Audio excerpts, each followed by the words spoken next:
Selamat datang di channel Zimar Imam. Sembari mendengarkan tinggalkan like dan komentarnya bosku. Jangan lupa pasang headset kalian. Siapkan kopi dan camilan. Lupakan pahitnya kehidupan. Mari kita dengarkan sambil rebahan. Bab 28. Min Feng bangun, memikirkan kejadian tadi malam, ia langsung menoleh ke samping, berharap wanita yang dicintainya masih tertidur lelap di sampingnya. Tapi kenyataan menyakitkan, Feng Jiu tidak ada di sana. Min Feng duduk di tempat tidur sambil linglung. Dia tidak pernah mencoba mencarinya di dalam rumah. Dia tahu dia sudah pergi. Dia pergi untuk selamanya. Dia pergi karena dia membencinya. Dia pergi meninggalkannya sendirian dengan hati kosong. Min Feng ingin melukai dirinya sendiri. Memikirkan bagaimana dia memaksanya, dia ingin meninju wajahnya sendiri. Ketika Feng Jiu bertingkah seolah dia muak dengan sentuhannya, dia tiba-tiba menjadi gila. Dia tidak tahu kenapa tapi ketika dia didorong mundur, ketika dia diberitahu bahwa dia benci disentuh olehnya, dia tidak bisa menahan diri tetapi ingin lebih menyentuhnya. Dia ingin membuatnya menelan kata-kata yang dilontarkannya. Untuk membuktikan bahwa dia salah, bahwa dia masih mendambakannya. Jadi, dia memaksanya, dia menyakitinya, dia melukai hatinya. Apa yang dia lakukan tadi malam pasti tidak bisa dimaafkan. Andai saja dia bisa kembali dari awal. Bahkan jika dia menghabiskan seluruh sumber dayanya. Bahkan jika dia menjadi tidak punya uang. Meski dia menjual jiwanya sendiri. Selama Feng Jiu memaafkannya, dia akan melakukan segalanya. Min Feng membiarkan tubuhnya terjatuh kembali ke tempat tidur. Dia menutup matanya menggunakan lengan kirinya. Feng Jiu. Dia berbisik. Sudah 2 hari sejak mimpi buruk itu. Dia hampir menjadi gila saat mencoba menemukannya, menjungkirbalikkan Beijing. Min Feng berusaha mencari petunjuk apapun yang bisa mengarah ke lokasi Feng Jiu saat ini, tapi dia sangat keras kepala, menyembunyikan dirinya darinya. Dia bahkan tidak mencoba untuk kembali dan bekerja. Dia menghilang seperti udara. Tanpa memberinya kesempatan kedua. Tanpa mendengarkan penjelasannya. Dia tidak tidur atau makan selama 2 hari dia hilang. Dia bahkan tidak pernah memperhatikan perusahaan.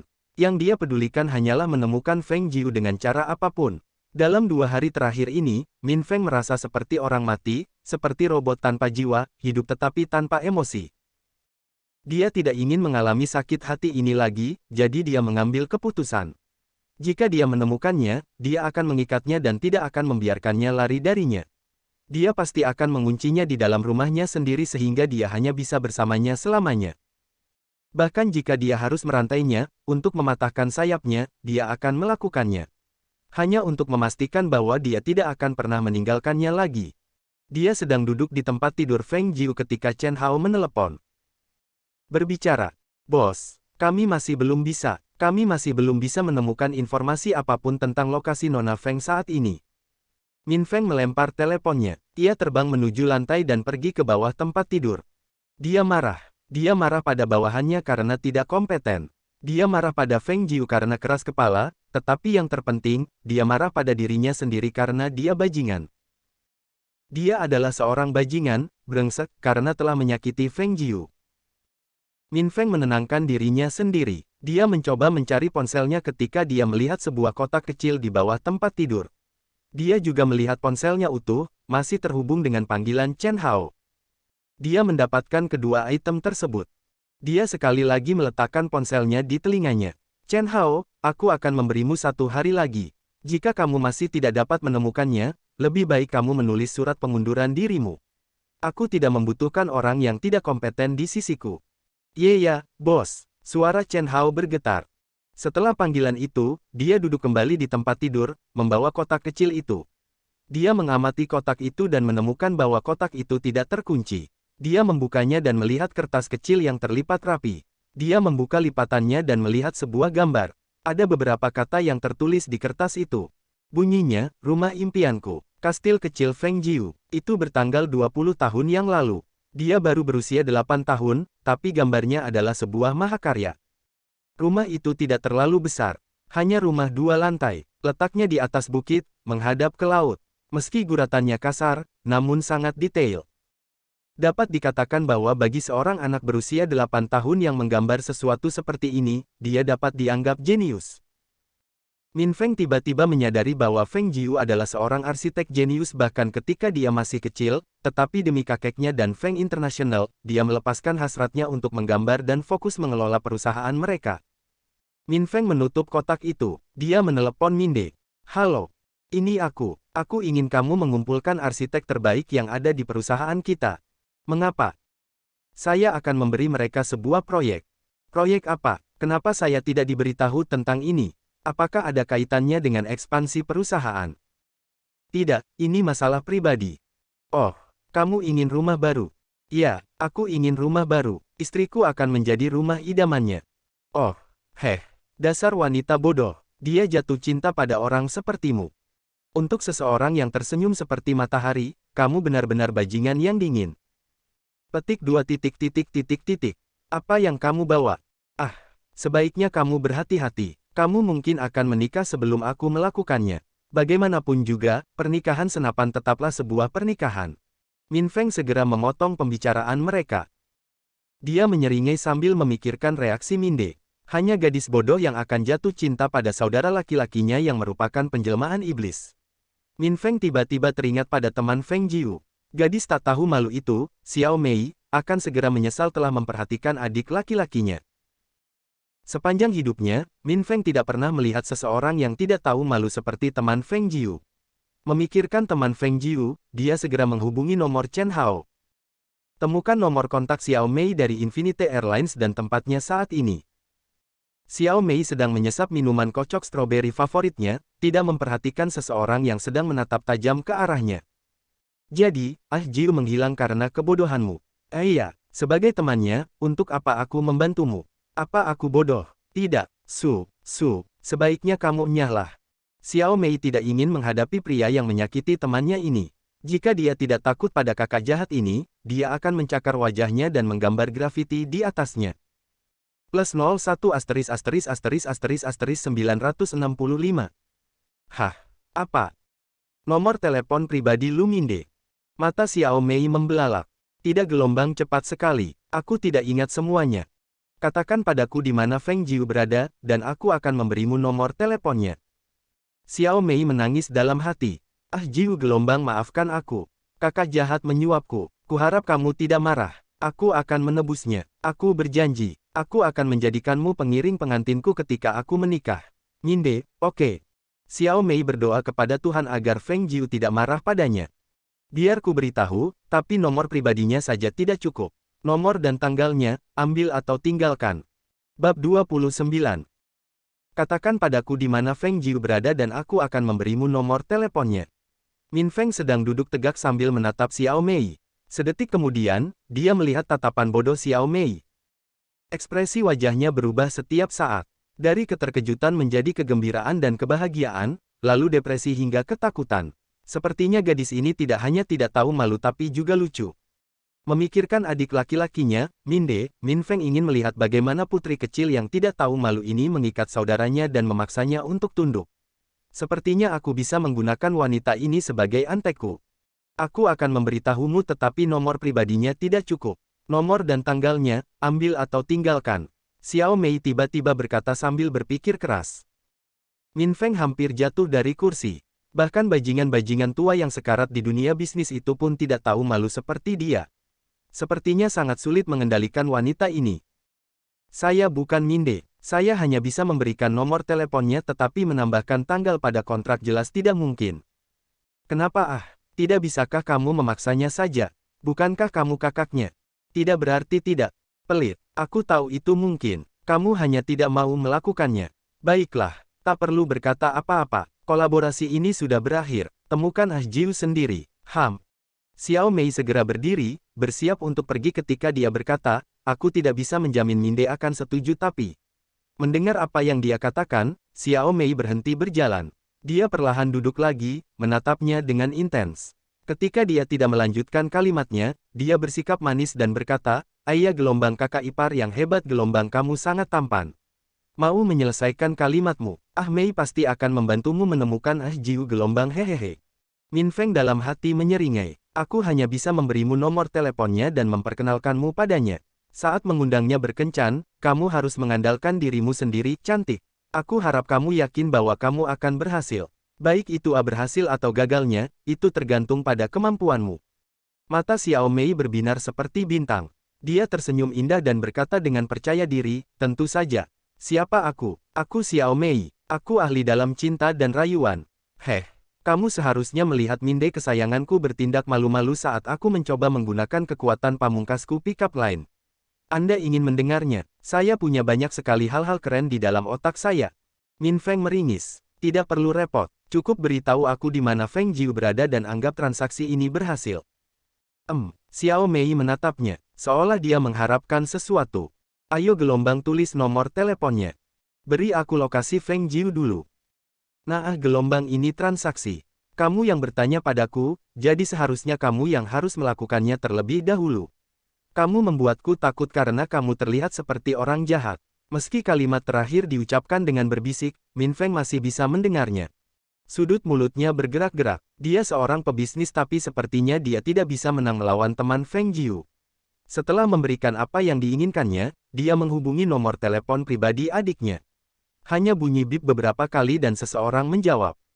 Halo, kenapa kamu menelepon? Xiao Mei dari Infinite Airlines. Apa? Begitu dia memutar nomor Minde, Min Feng segera mematikan teleponnya dan mengaturnya ke mode senyap. Selesai. Sekarang, lokasinya. Xiao Mei ternganga. Itu saja. Bagaimana perkenalannya? Iya, gelombang apa kamu memperlakukanku seperti orang idiot ya? Aku sudah menyebutkan namamu. Bukankah itu perkenalan? Selain itu, dia akan tertarik dan akan berusaha mengumpulkan informasi tentangmu. Bukankah seharusnya kamu berterima kasih padaku? Setelah beberapa menit hening, Xiao Mei setuju. Baik, oke. Aku tidak begitu yakin di mana Feng Jiu berada. Setelah mendengar apa yang dikatakan Xiao Mei, wajahnya menjadi gelap. Melihat wajahnya berkerut seperti ingin membunuh seseorang, Xiao Mei segera melanjutkan kalimatnya. Tapi, karena kamu telah menjungkirbalikkan Beijing dan kamu masih tidak dapat menemukannya, itu berarti dia benar-benar berniat bersembunyi darimu. Sebagai temannya, aku tahu suatu tempat di mana dia biasanya tetap ada ketika kita masih muda. Dia pasti ada di sana, bersembunyi. Setelah menerima detailnya, Min Feng segera pergi tanpa pamit. Iya, gelombang sama-sama, Xiao Mei menjawab dengan sinis. Sial, dia benar-benar berbeda dari Minde kesayanganku. Memikirkan pria yang membuat jantungnya berdebar kencang, Xiao Mei segera menghubungi nomornya. Setelah bunyi bip beberapa kali lagi, terdengar suara yang dalam, menjawab telepon. Halo, siapa ini? Xiao Mei hampir memekik kegirangan dan kebahagiaan. Dia menjawab gelombang. Batuk ini Nyonya Lu. Petik 2 titik. Ibu. Tidak, maksudku, ini adalah nyonya muda kedua di masa depan. Tuut, halo. Itu dipotong, kenapa? Menangis. Xiao Mei terdiam. Feng Jiu terbangun, kepalanya sakit. Dia membuka matanya dan melihat sekelilingnya. Dia sedang berbaring di tempat tidur kecil di dalam rumah. Dia segera duduk dan ingin berdiri ketika seorang wanita yang lebih tua masuk ke dalam kamar. Wanita yang lebih tua itu segera membantunya untuk duduk. Jangan memaksakan dirimu. Apa kamu baik-baik saja sekarang? Di mana aku? Feng Jiu teringat apa yang terjadi sebelumnya. Sejauh yang dia ingat, setelah meninggalkan rumah, dia mengemudikan mobilnya tanpa henti, tidak memperhatikan kemana dia pergi. Yang dia ingin lakukan hanyalah menjauh darinya, jadi, dia bisa melupakan segalanya. Dia sedang mengemudi berjam-jam ketika mobilnya tiba-tiba berhenti. Itu rusak dan tidak mau dimulai. Dia mulai berjalan, mencoba mencari rumah ketika dia tiba-tiba merasa pusing. Dia mencoba menenangkan dirinya dan mencari pohon untuk bersandar, tetapi dia sedikit terlambat dan dia pingsan di pinggir jalan. Kamu di sini di Yezuang, kamu pingsan beberapa waktu yang lalu. Untungnya suamiku melihatmu dan menggendongmu ke sini. Jangan memaksakan diri, ini mungkin mempengaruhi bayi dalam perutmu. Feng Jiu membeku. Bayi, aku hamil. Kamu pasti salah. Aku tidak. Iya, gelombang apa yang kamu katakan? Aku juga pernah hamil. Kalau kamu mau, aku bisa menemanimu ke rumah sakit nanti untuk pemeriksaan. Feng Jiu ingin menangis. Dia ingin tertawa. Hatinya tiba-tiba meledak karena kebahagiaan, tetapi ketika dia memikirkan anaknya tumbuh tanpa ayah, semua kebahagiaannya lenyap. Tapi dia sudah membuat keputusan. Tidak peduli apa yang terjadi, dia tidak akan meninggalkan anak ini, seperti bagaimana Min Feng meninggalkannya. Bahkan jika ayah tidak ada di sini, ibu akan mencintaimu tanpa syarat. Ibu hanya membutuhkanmu dalam hidupnya. Feng Jiu tersenyum sambil membelai perutnya. Babak 30. 5 tahun kemudian. Dia sedang mencuci ketika seseorang mengetuk pintu. Ah Wen, buka pintunya. Pasti nenek. Baik, Bu. Anak yang sedang berlari sambil bermain-main di ruangan itu menuju ke pintu dan membukanya. Dia saat ini menggunakan pemutih untuk menghilangkan noda ketika dia merasa ada yang tidak beres. Dia berbalik dan melihat orang yang dia pikir tidak akan pernah dia lihat lagi. Botol pemutih jatuh ke lantai tetapi dia bahkan tidak mempedulikannya.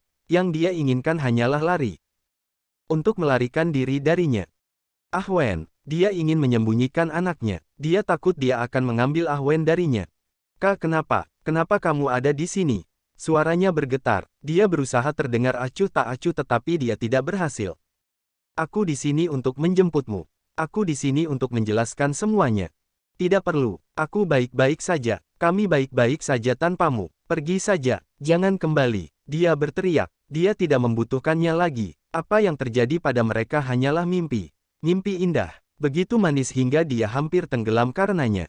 Tidak, biarkan aku menjelaskannya. Kenapa kamu tidak mendengarkanku? Ah Wen juga anakku. Dia membutuhkan seorang ayah. Dia pergi ke anak laki-laki itu. Dia berlutut dan menepuk kepala anak itu. Anak laki-laki itu menatapnya dengan rasa ingin tahu di matanya. Tiba-tiba, anak laki-laki itu berkata, apakah kamu ayahku? Dia tersenyum dan menjawab, ya, aku ayahmu. Aku akan membuatmu dan ibumu tinggal bersamaku. Apakah kamu menginginkannya? Anak itu mengangguk. Dia memeluk anak itu dan membawanya ke arahnya. Dia menyentuh pipinya dan berkata, apa yang terjadi pada kita sepenuhnya salahku. Mohon maafkan, aku mencintaimu. Dia menangis. Itulah kata-kata yang selalu ingin dia dengar. Akhirnya, sambil terisak, dia tersenyum. Aku juga mencintaimu. Dia menciumnya. Mereka bertiga saling berpelukan. Tamat.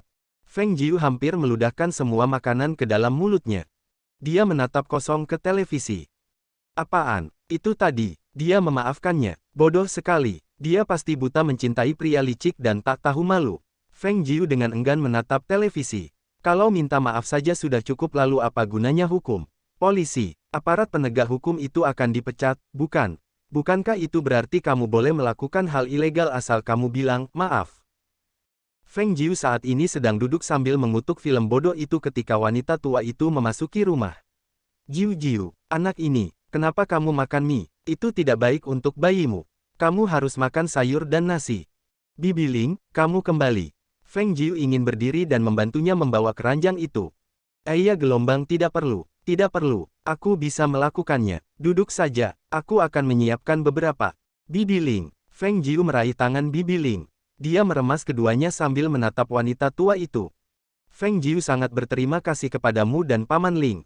Tanpamu, Feng Jiu mungkin akan mengembara tanpa henti. Terima kasih telah merawat Feng Jiu dengan baik selama beberapa hari terakhir ini. Mata Feng Jiu menjadi berkabut. Sejak kecil, selain kakeknya dan beberapa temannya yang dianggapnya sebagai saudara kandung, tidak ada orang lain yang merawatnya tanpa motif tersembunyi. Kebanyakan dari mereka ingin berteman dengannya dan memanfaatkannya untuk mendapatkan keuntungan. Orang-orang itu tidak memperlakukannya sebagai manusia melainkan sebagai celengan manusia.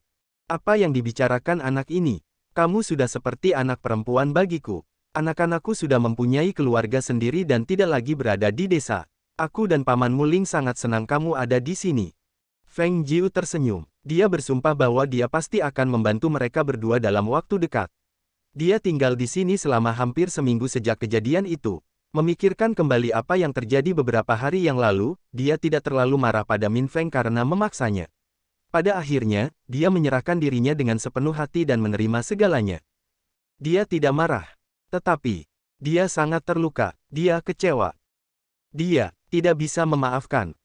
Fakta bahwa dia berbohong padanya tanpa memberikan penjelasan sudah cukup untuk menghukumnya 3 kali seumur hidup. Dengan atau tanpa Min Feng, Feng Jiu memutuskan untuk menjalani hidupnya demi Little Bam. Dia tersenyum sambil membelai perutnya. Meski tak tahu kenapa dirinya hamil meski menggunakan pil, ia senang menerima anak tersebut. Anak ini akan menjadi pengingat akan kebodohannya sendiri. kebodohannya sendiri tentang cinta, tentang hubungan, dan tentang kehidupan. Dia pernah cukup bodoh untuk mencintai seseorang yang tidak membalas cintanya, tapi dia tidak menyesali apapun. Karena kebodohannya, dia bisa bertemu dengan si kecil ini. Dia bersyukur untuk itu. Tapi ada sesuatu yang mengganggunya untuk sementara waktu. Dia sedang hamil 6 minggu. Waktu tepatnya dia menggunakan pil. Pil lebih efektif dibandingkan kondom karena dapat mengontrol hormon dan pematangan sel telur. Tapi, kalau memang begitu, lalu kenapa dia hamil sekarang? Mustahil mengira pil itu palsu atau sudah kadaluarsa karena dia membelinya di apotek. Jadi, hanya ada satu kesimpulan yang bisa dia pikirkan. Seseorang menyabotase dirinya. Tapi siapa? Apakah itu Min Feng? Mustahil.